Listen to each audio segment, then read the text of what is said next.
9 राज्यों की 12 सीटों पर होने वाले राज्यसभा उपचुनाव में सभी उम्मीदवार निर्विरोध निर्वाचित होंगे और नामांकन के अंतिम दिन किसी भी राज्य में अतिरिक्त उम्मीदवार ने नामांकन नहीं किया। नामांकन का अंतिम दिन कल ही था। आगामी 27 अगस्त को नामांकन वापस लेने की अंतिम तारीख के दिन चुनाव आयोग परिणाम की घोषणा करेगा और नतीजे घोषित होने के बाद इन 12 सीटों में से 11 सीटें एनडीए के हिस्से में आएंगी, जिससे उसे उच्च सदन में यानी राज्यसभा में बहुमत हासिल हो जाएगा। दरअसल ऐसे संकेत थे कि कांग्रेस हरियाणा की इकलौती सीट के लिए उम्मीदवार उतार सकती है। हालांकि नामांकन के अंतिम दिन बीजेपी उम्मीदवार किरण चौधरी को छोड़कर किसी ने नामांकन नहीं किया। इसके अलावा राजस्थान, मध्य प्रदेश, हरियाणा, तेलंगाना, ओडिशा और त्रिपुरा की एक-एक सीट पर एक-एक उम्मीदवार ने, जबकि बिहार, असम और महाराष्ट्र से 2-2 उम्मीदवारों ने पर्चा भरा।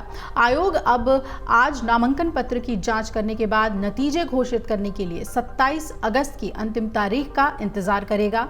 नतीजे आने के बाद राज्यसभा में पहली बार बीजेपी की अगुवाई वाले एनडीए की को बहुमत हासिल हो जाएगा और गौरतलब है कि वर्तमान में राज्यसभा की 20 सीटें खाली हैं। 12 सीटों पर उपचुनाव के बाद उच्च सदन के सदस्यों की कुल क्षमता 237 हो जाएगी और इसके अलावा विधानसभा चुनाव नहीं होने के कारण जम्मू कश्मीर की 4 सीटें खाली हैं, जबकि इतनी ही सीटों पर सदस्यों का मनोनयन नहीं हुआ है। वही नतीजे के बाद बीजेपी के सदस्यों की संख्या 87 से बढ़कर 97, मनोनीत और निर्दलीय के साथ 104, जबकि एनडीए की संख्या 119 हो जाएगी और ये संख्या चुनाव के बाद 237 सदस्यों वाली राज्यसभा में बहुमत की शर्त को पूरा करता है। आपको बता दें कि नामांकन के अंतिम दिन अभिषेक मनु सिंघवी ने तेलंगाना, रवनीत सिंह बिट्टू ने राजस्थान, जॉर्ज कुरियन ने मध्य प्रदेश, मनन कुमार मिश्रा और उपेंद्र कुशवाहा ने बिहार, किरण चौधरी ने हरियाणा, ममता मोहंता ने ओडिशा, नितिन पटेल और धैर्यशील पाटिल ने महाराष्ट्र, रामेश्वर तेली और मिशन रंजन दास ने असम में नामांकन पत्र अपना दाखिल किया।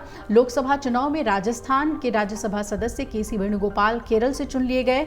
राजद की बिहार की ही सांसद मीसा भारती और दीपेंद्र हुड्डा अपने गृह राज्य में निर्वाचित होकर लोकसभा पहुंचे।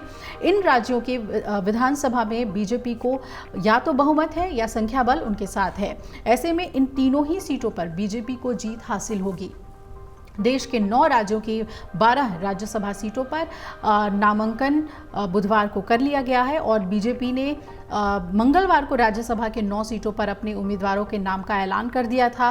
बीजेपी ने राज्यसभा चुनाव के जरिए भले ही सियासी समीकरण साधने का दांव चला हो, लेकिन अपने नेताओं से ज़्यादा दल बदलुओं और दूसरे राज्य के नेताओं पर उसने भरोसा जताया, ये कहा जा रहा है। बिहार, राजस्थान और हरियाणा में राज्यसभा की उम्मीदवारी की जो आस लगाए हुए नेता थे उन्हें झटका दिया गया और दूसरे दलों के नेताओं को कैंडिडेट बनाया गया। इस तरह बीजेपी नेतृत्व ने एक तीर से कई सियासी शिकार किए हैं और इसका फायदा उसे राज्यसभा में अब मिलता हुआ दिख रहा है कि एनडीए जो है वो राज्यसभा में पहली बार बहुमत पा चुकी है।